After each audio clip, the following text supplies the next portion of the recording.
Bom, estamos aqui novamente nesse bloco que é de entrevista e eu que já tinha dito para vocês que estaria aqui com a doutora Janaína Diniz.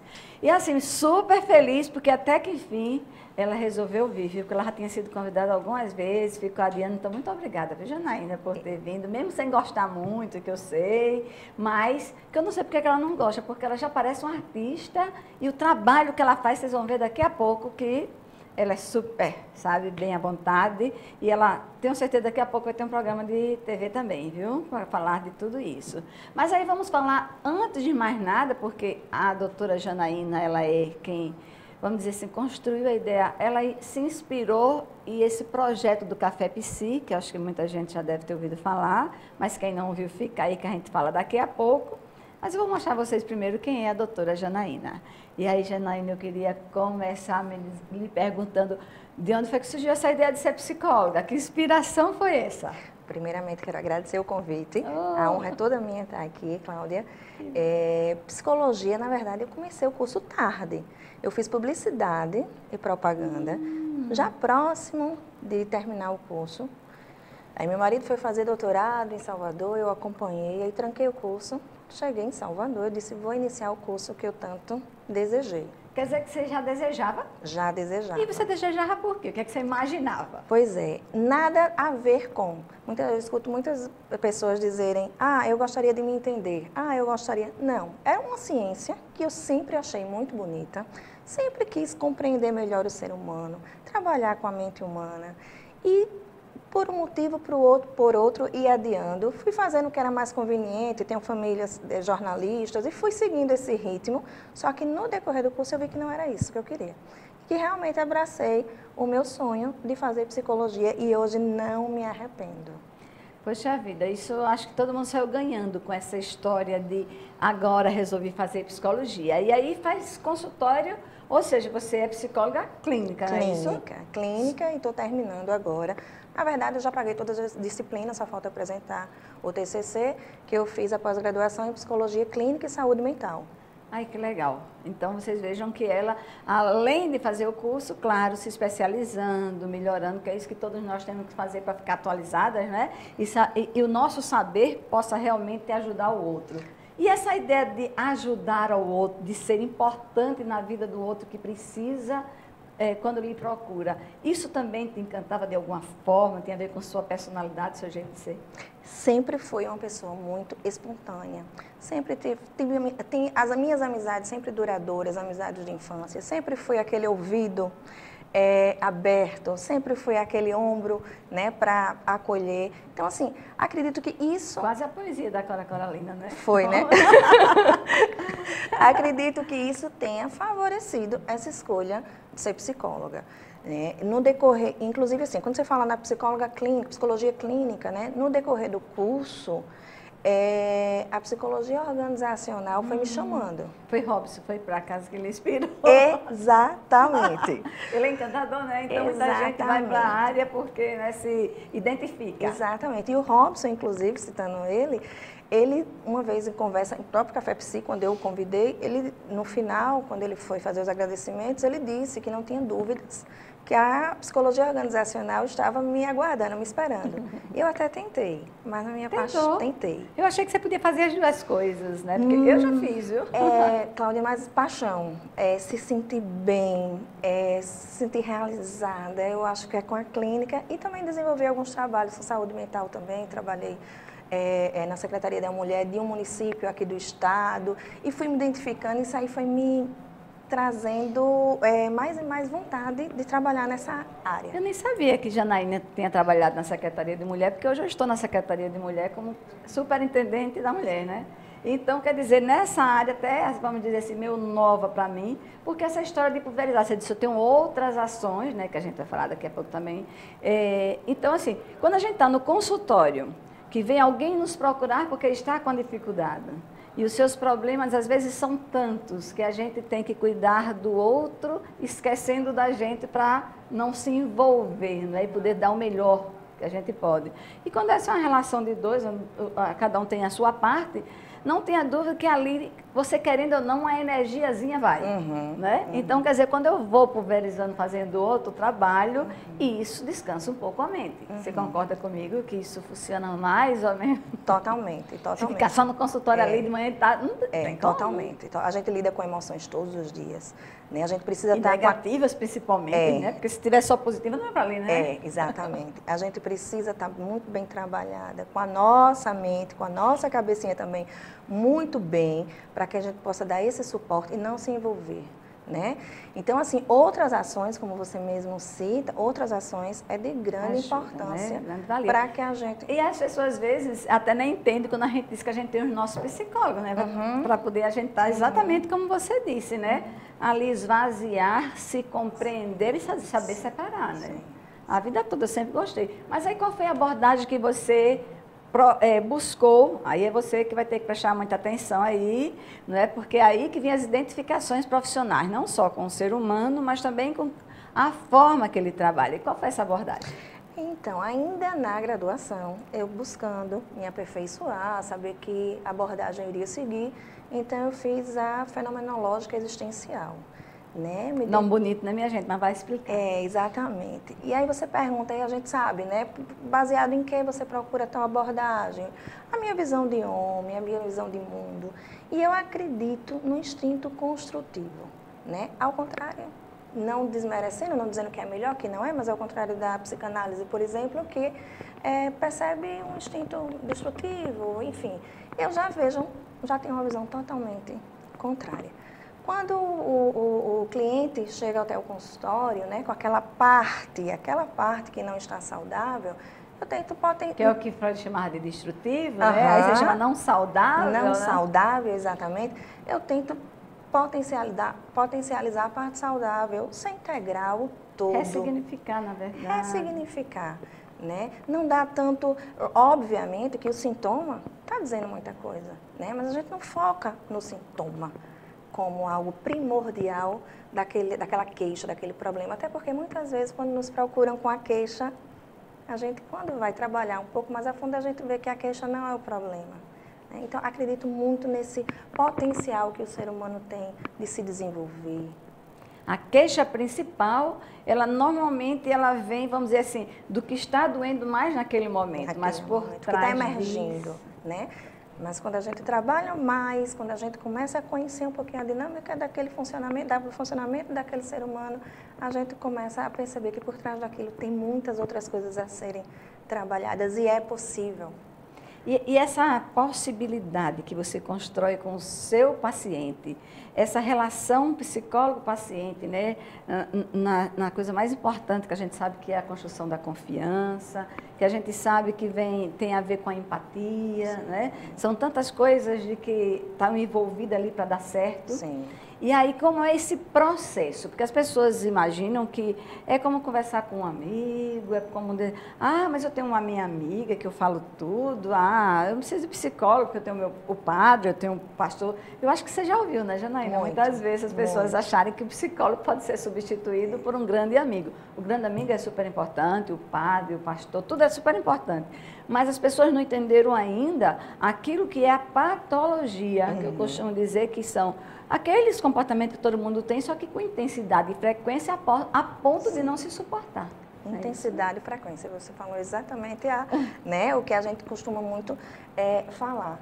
Inclusive, se for um amigo, se for um vizinho, a gente não pode cuidar porque a gente está envolvido emocionalmente e aí já perdeu totalmente. Eu costumo dizer que como seria fazer isso? Seria abortar um processo terapêutico, né? E então a gente precisa realmente estar disposto, estar preparado não só com técnicas, né? É óbvio que a teoria é importante, que as técnicas são importantes, mas eu acho que o nosso nível cultural, aquilo que eu vou voltar a falar no início, a nossa mente saudável, a gente está sempre procurando se reciclar, a gente está procurando fazer novos cursos, a gente está procurando se aperfeiçoar para dar o melhor. Aquela pessoa, quando vai nos procurar, já está num nível de sofrimento tão grande, tão intenso, que a gente precisa realmente estar preparado para se doar, para fazer o trabalho da melhor forma possível. Agora, sempre teve, vamos dizer assim, uma ideia, eu diria assim, porque realmente Para mim, eu estou sempre aqui nesse programa, Janaína, tentando desmistificar isso, de que as pessoas só vão para um psicólogo quando elas estão o louco, eu não sou louca para ir, então as pessoas não falam dos limites e da dificuldade, das imperfeições e da estrutura fragilizada do ser humano, principalmente emocional, porque se dizia também de que, você diz assim, a gente não tem só, para que ninguém lá do outro lado vai interpretar diferente, não tem só que saber muito das nossas ciências, a gente precisa saber, porque senão seria achismo, não seria científico, né? Mas a gente tem que ser o ser humano que está preparado para trabalhar com o mais delicado do outro, que são as suas emoções, né? Aquilo que é construído em sua mente e que a gente tem que o quê? Que ajudá-lo a reconstruir, a refazer. Aí esse processo na sua abordagem, ele acontece como? Só assim, uma forminha concisa, né? Que não vai dar para dizer tudo, né? A se fortalecer.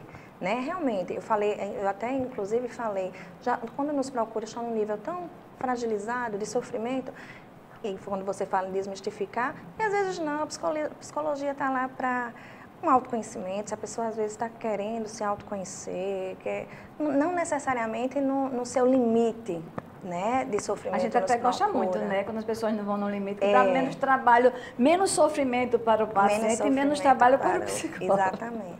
Então, assim, primeiramente, eu acredito que a gente precisa realmente fortalecer o vínculo, né? Imagine uma pessoa que chega a um consultório, nunca lhe viu na vida e se abrir para você, contar a sua vida, as coisas que mais doem na alma, né? As coisas que mais têm dificuldade, inclusive de falar, né? Então, primeiramente, cria-se o vínculo, né? Isso não é do dia para a noite, a gente vai construindo isso aos pouquinhos, ela vai conseguindo adquirir confiança em você. Isso vai sendo, é um processo mútuo, né? É um processo mútuo, mas deve ser construído. O vínculo terapêutico não é feito por duas pessoas ou mais, quando é no caso que a gente trabalha casal, família? Casal, família, grupos, exatamente. Nas dinâmicas de grupos. E isso é uma questão que, com o tempo, a gente vai conseguindo. O nível de fragilidade vai mudando, a pessoa que nos procura vai se fortalecendo, né? E a gente começa a traçar os planos e os objetivos terapêuticos junto com o cliente.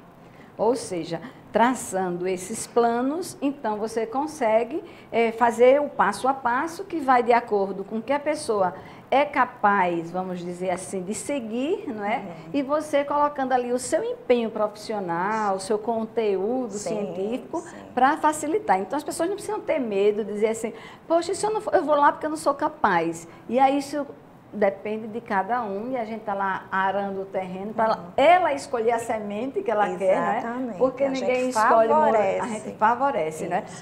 Porque se ela escolhe uma determinada semente, vamos dizer assim, para plantar um pé de morango, ela só vai poder tirar morango. Se ela não gosta, né? Então, escolheu a semente errada. Então, a gente está ali favorecendo para as escolhas corretas dessas sementes, para que, de resposta, ela tenha aquilo que deseja, ou seja, dentro desse plano que você falou, né? Exatamente, exatamente.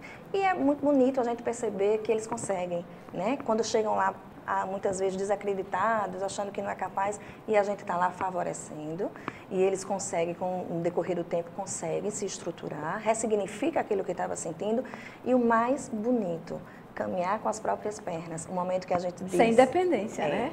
Sem dependência. Que as pessoas têm muito medo disso, né? Dessa dependência que acham que pode ter e que realmente acontece, mas é difícil e não é a forma correta de se agir. Porque tem doenças que a gente sabe que são crônicas e às vezes as pessoas, para ter uma qualidade de vida, né, melhor, precisam ser acompanhadas o resto da vida.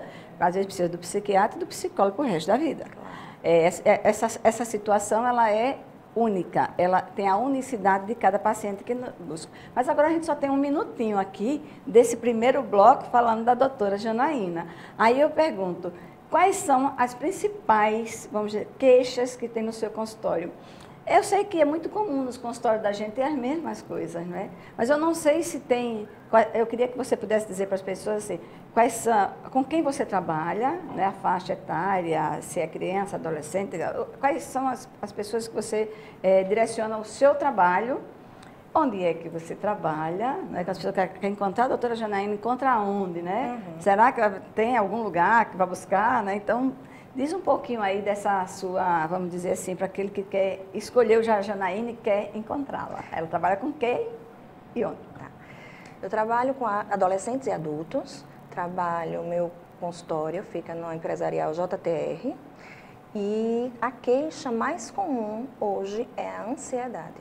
Depressão e ansiedade que caminham juntos, mas eu tenho inclusive assim, eu posso dizer espantado, mas não é um espanto porque a própria sociedade está estimulando isso. Mas assim, quanto mais cedo as pessoas me procurando com crises de ansiedade, né? Adolescentes, crianças chegam, mas eu encaminho como eu não atendo criança, mas assim, é impressionante o número de crianças, cresceu, adolescentes, né? E adultos, né? Isso é uma ordem muito crescente, quanto mais jovens procurando com essa Esse queixa. Mundo acelerado, né? Que você já, quando termina uma coisa, já tem outra, faz 10 ao mesmo tempo. Não... É um mundo acelerado, infelizmente um mundo individualista, cada vez mais competitivo, o ter em detrimento do ser. Então, as coisas estão andando num ritmo que realmente a gente tem que levar um pouquinho... Você, no início do seu programa, fez 1 minuto de reflexão e a gente refletir para onde isso está nos levando, né? Até que aonde vamos chegar se continuarmos nesse ritmo acelerado. Ou seja, essa reflexão é super importante. Quando a doutora Janaína diz aonde vamos chegar do jeito que a gente está caminhando, do jeito que a gente está agindo, né, nessa vida. Então, é um momento realmente de parar para pensar e escolher novos caminhos. E aí a terapia se apresenta como essa possibilidade, né, nesse mundo moderno, de ter um profissional que trabalha comportamento e lida com isso. Então, da ansiedade não trabalhada, vem vamos dizer, os agravamentos dessa doença, não é? Quantas doenças vêm da ansiedade, não é?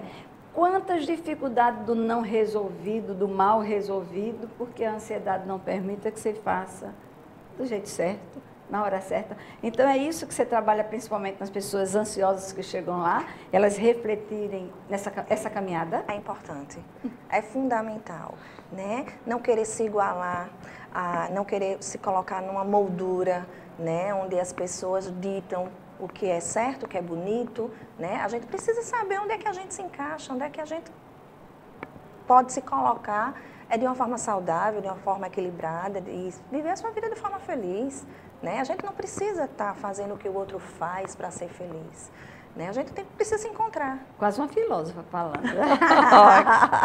Não só psicóloga, filósofa também, né? Então, quer dizer, grandes reflexões, né? Onde você vê que isso que ela diz parece filosófico, mas que essa filosofia vem exatamente do conhecimento dessa área que a gente tem que agora mensurar. As pessoas acham que assim, a complexidade do nosso trabalho hoje não é uma coisa assim tão superficializada, a gente já é capaz de mensurar por testes. Através de todos os recursos. De todos os recursos. Fala um pouco desses recursos que a gente já mensura.